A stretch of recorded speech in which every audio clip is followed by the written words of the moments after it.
The Tragedy of Macbeth, a tale of tragedy written by William Shakespeare, showing how far people can fall in such a short amount of time, and how many different factors play a role in their downfall. These tales span through so many genres of fiction. There are many characters that have downfalls in their respective stories, just like Macbeth. For example, Otto Octavius from Spider-Man PS4 and Light Yagami from Death Note. Dr. Otto Octavius. Macbeth and Otto both share an unchecked ambition. Macbeth's ambition leads him to be easily corrupted by the witch's prophecy and driven to get rid of the king in order to gain control of the throne that is supposedly his. Otto's drive to cure his degenerative disease gets overshadowed by his unchecked vindictive ambition to best Norman, to finally be considered more successful than Norman after considering himself to be a failure for years, leading him to be easily corrupted by his own creation.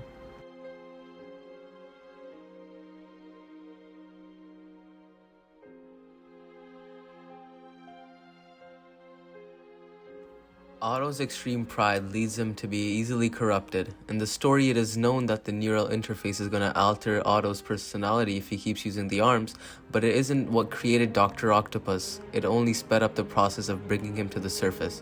Doc Ock was always there, but before the arms, Otto had it contained, fighting his darkness and depressing thoughts, keeping them at bay, and always striving for the betterment of mankind.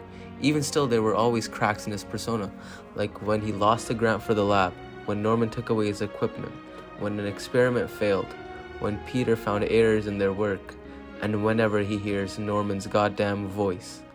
The neural interface affects the mind, inhibitions, and personality. It removed the barriers in Otto's brain that were stopping Doc Ock from coming out, and now he's all that's left.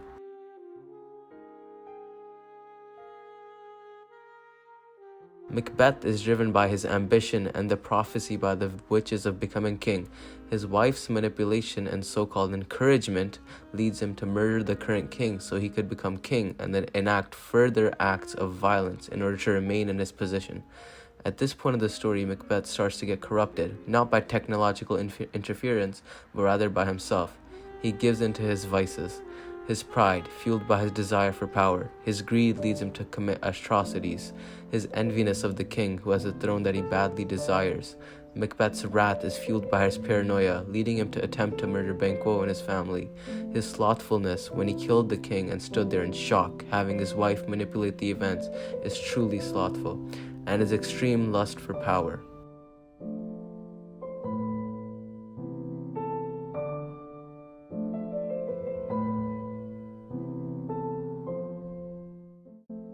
We all have choices. Sometimes we choose right, sometimes we choose wrong. These choices can sometimes be crucial, as they can lead to our descent or our uprising. For Macbeth, his corruption started with the bad decision of killing King Duncan. This started the long downward spiral of his getting corrupted.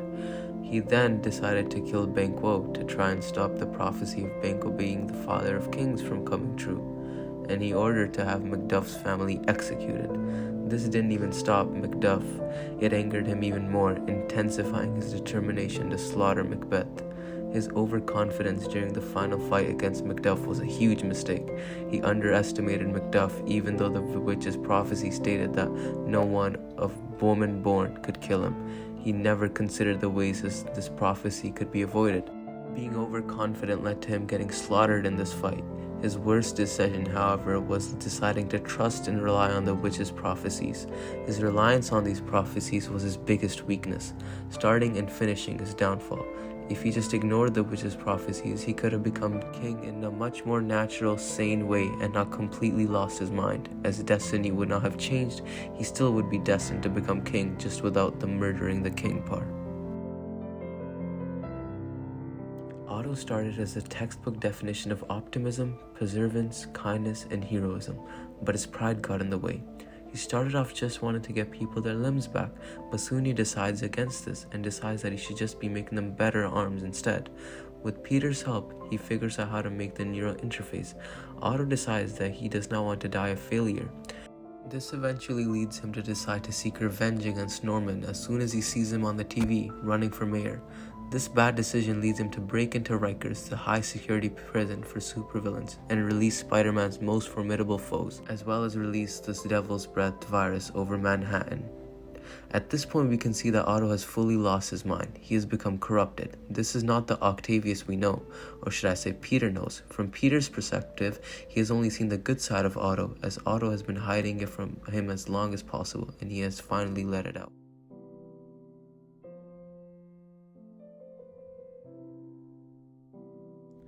Regret. Big or small, we all have regret. We might not realize how much we regret something until the last possible moment or when it's far too late. Both Macbeth and Otto suffer regret in their respective finale. Macbeth regrets all the different decisions he's made over the course of the story as he faces his impending doom. He does not want to fight Macduff, and he recognizes how futile his pursuit of power was. I should have known you'd turn on me, just like all the others. Turn? You are everything I wanted to be! You just threw it away! Yes, of course. You're right, Peter. The neural interface affected my mind. For Otto, in his final moments, we see him trying to convince Peter that he is on the wrong side, and when that fails, he tries to guilt trip Peter into believing that it's the neural interface that has been making him act this way. And for a second, you might even believe him, but Peter sees through this. He sees a desperate, weak man regretting what he has done, saying whatever he can to stay free and escape consequences. And of course, you rest easy, knowing your secret is safe with me. In the final moments, he tries to blackmail Peter by saying that his secret will be safe with him. He is trying to say that he has to save him, otherwise Otto would spread the word that Peter Parker is Spider-Man. But Peter has had enough. He realizes that not everyone can be saved. Sometimes people are far too gone. His responsibility is to let Otto be responsible for his wrongs. Otto's attempts at trying to reconcile with Peter and trying his best to stay free all resulted in regretting what he had done. Light Yagami.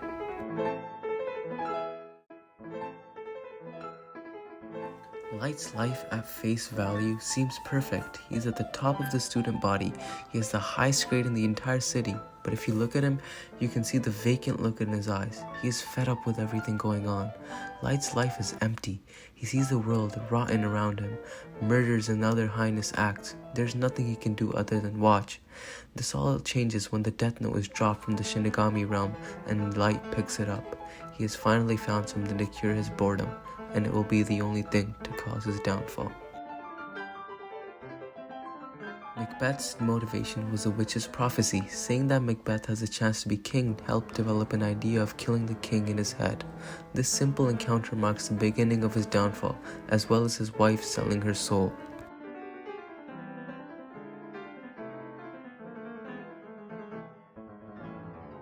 Our choices can lead to our downfall. For Light, the beginning of his corruption was when he killed a biker gang that was harassing a girl.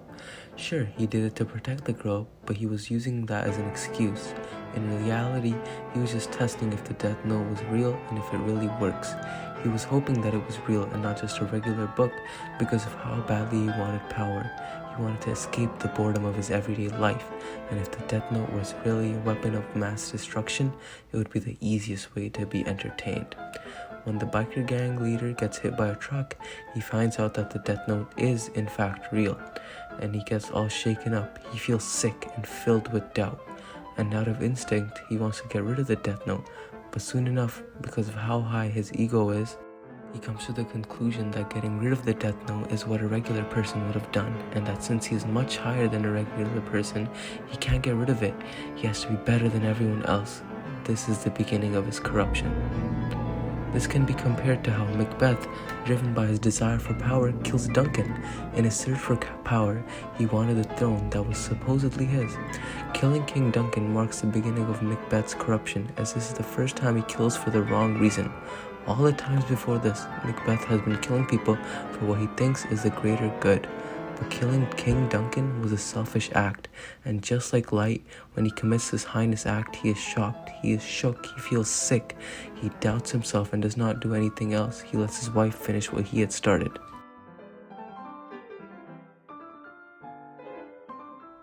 For Macbeth, the murder of Banquo makes him see visions of Banquo even in front of people and act insane. Earlier in the play, his paranoia causes him to go on extreme rampages, taking extreme precautions to kill everyone who has a slight chance of bringing his impending doom. For Light Yagami, the constant battle between El and Kira takes a large mental toll on Light's psychology. He has the power of the Death Note, the ability to murder practically anyone he sets his eye on, but not El. El's constant mind games mess with Light, and every chance he gets to kill him, he gets backed into a corner again and loses the opportunity as fast as it came. One of the worst mind games that El played against Light was when he revealed himself to him at his graduation. This was a genius move by El. It made Light panic extremely hard. This was El's form of humiliating Kira straight to his face. It's humiliating to Light, as there is nothing that he can do in the situation because he is unable to confirm the identity of the man in front of him, and so he isn't able to kill him because there's a chance that he is the real El. What's worse is that Light's original plan can no longer work, as now he's a primary suspect of the Kira investigation. Light's exposure to the godly power of the Death Note has desensitized him. At first he was morally conflicted, but now he's so desensitized that he writes down names while acting like he's studying and eating potato chips. The value of a human life has become a number to him. He thinks of people killed just as a number added to his Death Note. This is similar to Macbeth, as he is a warrior. He slays knights that stand against him without thinking about their life whatsoever. He needs to kill them as it brings him closer to completing his mission, just like Light.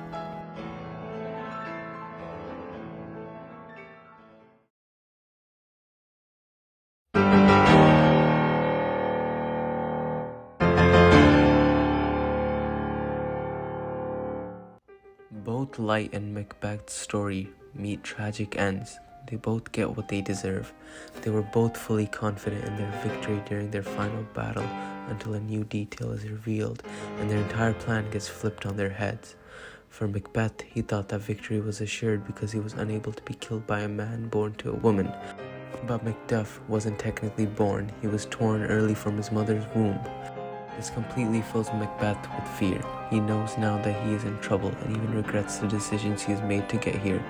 Light does the same thing. He thought that victory was assured. He thought that Mikami was going to write down the names of everyone inside the warehouse on his Death Note, and that his victory was assured. But it was revealed to him by Nier that he had switched out Mikami's notebook days prior. This fills Lighthead with fear. But soon enough he tries to boast and convince everyone how Kira is beneficial to the world, but is quickly turned down by Nier.